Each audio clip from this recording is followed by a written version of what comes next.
Olá, bem-vindo a todos. Eu sou o Clodoaldo, analista de investimentos da Hogan, e esse é o nosso podcast.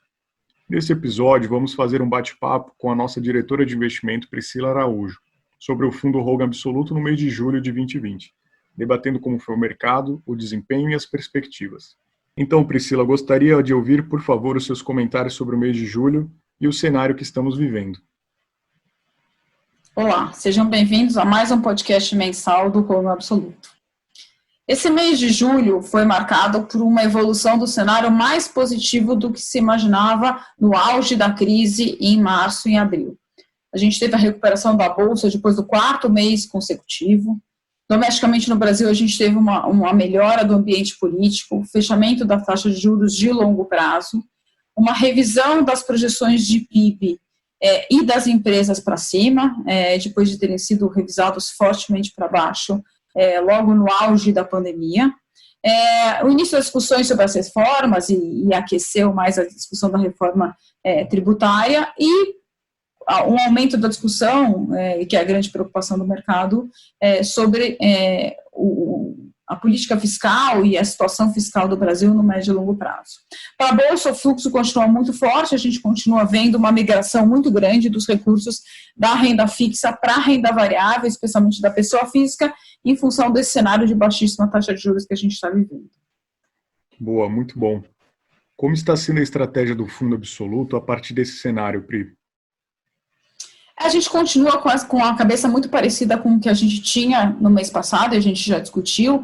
A gente tem convicção forte naquelas posições que apresentam um grande crescimento de lucros nesses próximos meses, com alguns drivers, e catalisadores positivos de curto prazo. A gente continua gostando principalmente dos setores que a gente já gostava, e a gente vai dar um exemplo, a gente vai discutir um pouquinho do setor de varejo. A gente reduziu um pouco as posições de alguns papéis que tiveram uma valorização muito forte nesses últimos 2-3 meses, então a gente reduziu um pouquinho algumas posições, trocando por posições ainda dentro do mesmo setor, a gente vai comentar um pouquinho para frente, e é importante comentar também que o tamanho dos investimentos em infraestrutura na China trazem uma perspectiva bastante positiva para as commodities, e a gente continua aumentando as posições nesse setor de commodities. Muito interessante, Priscila. Agora eu gostaria, por favor, que você se aprofundasse sobre o desempenho do fundo, da carteira, e mostrando, por favor, as principais contribuições para o mês de junho, tanto as positivas quanto as negativas. A gente acaba vendo, o movimento que a gente viu nesse mês de julho foi muito parecido com o que a gente viu no mês de junho.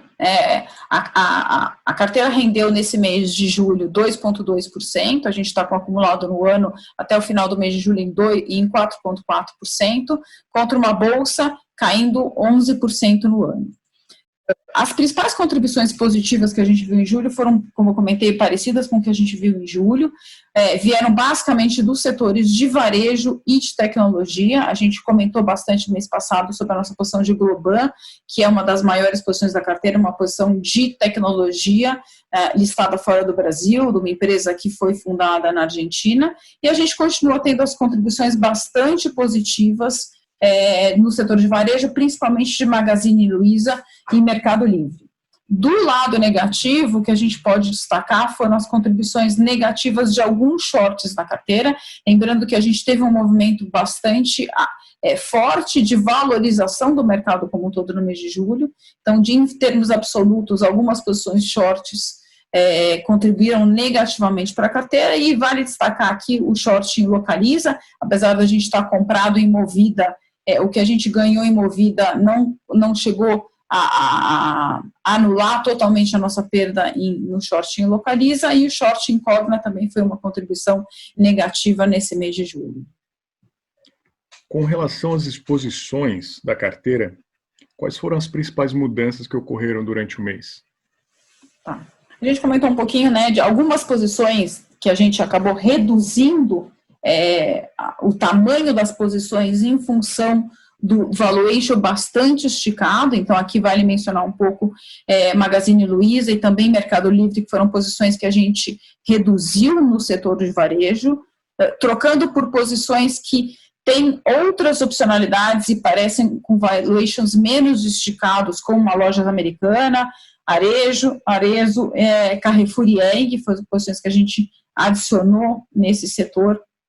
A gente no México voltou a se posicionar em Vesta, que é uma empresa no setor de income properties, né? Ela faz aluguel de galpões no México e depende bastante da economia americana. A gente voltou a se posicionar. Zeramos o short em Ambev, o resultado veio bem forte. A gente manteve o long em M Dias, zerando esse short em Ambev. E no setor de telecomunicações, a gente teve um movimento muito forte nesse mês, em função do potencial deal de Oi, de todas as ofertas que a empresa recebeu. O que a gente acaba vendo hoje nesse setor é que todos os ganhos de sinergia e potencial consolidação que você vai ter com a compra da operação de Oi já estão relativamente precificados no mercado, e aí você tem, olhando para frente, um investimento grande em capex de 5G desse setor, e a gente acabou decidindo por reduzir as posições da carteira nesse setor, nesse mês de julho. Entendi, Priscila. Muito obrigado. Acredito que deu para entender e ver como que está a perspectiva atual da carteira do fundo Hogan Absoluto. Eu gostaria que você falasse sobre o portfólio e a perspectiva setorial, né, mostrando como que está a carteira por estilo, por favor. Tá.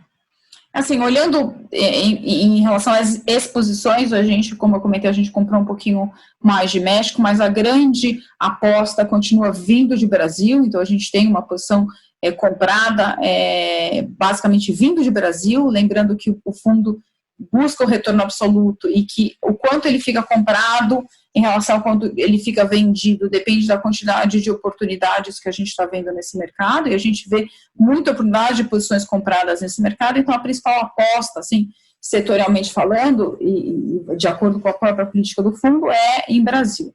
Setorialmente, como eu comentei, a gente continua gostando bastante de varejo, principalmente daquele varejo que se beneficia do e-commerce e dessa aceleração que a gente viu da digitalização desse segmento de varejo com a pandemia. Então continua sendo uma grande aposta dentro da carteira. E o segundo setor que vale a pena comentar aqui é o setor de commodities. Eu comentei, a infraestrutura da China traz um driver bastante positivo para esse setor. A gente continua comprado em commodities, as principais posições são Vale, Klabin, Gerdau e Marfrig. A gente montou uma posição no setor imobiliário e a posição vendida, a principal posição vendida é no setor de capital goods, basicamente via Marco Polo. Quando a gente olha em estilo, a gente continua olhando, beneficiando a carteira e posicionando a carteira em crescimento. A gente tem o principal fator e vem basicamente de Brasil. A gente tem uma proteção cambial hoje na carteira em função de todo o posicionamento em commodities que a gente tem. E do lado negativo, em termos de estilo, a gente tem o fator de eventos e ESG, né? A gente mapeia, a gente tem muita coisa posicionada nesse setor digital e de e-commerce, e a gente tem uma preocupação com uma eventual taxação maior dentro desse setor. Então seria o estilo que a gente estaria negativamente posicionado na nossa carteira, um pouco ainda posicionado também em alavancagem e um pouco em dividendos nesse contexto de baixa taxa de juros. A gente acredita que os dividendos das ações são uma proteção no lado do downside, né, na queda das ações, então é um pouco posicionado também, comprado em dividendos na carteira. Muito bom, Priscila. Obrigado pelo seu tempo para apresentar o desempenho mensal e o posicionamento do fundo Hogan Absoluto. Eu que agradeço. Queria nos colocar à disposição para qualquer dúvida ou informação adicional que vocês tenham interesse. Esse mesmo conteúdo daqui do podcast está sendo disponibilizado também no nosso canal do YouTube, enriquecido com gráficos e tabelas. Para vocês todos, agradecemos a atenção e convidamos vocês para que ouçam as nossas próximas publicações. Aproveito também para te pedir que siga a gente no nosso Instagram, hogan.investimento, assim como no nosso canal no YouTube e no LinkedIn. Muito obrigada, até a próxima, um grande abraço.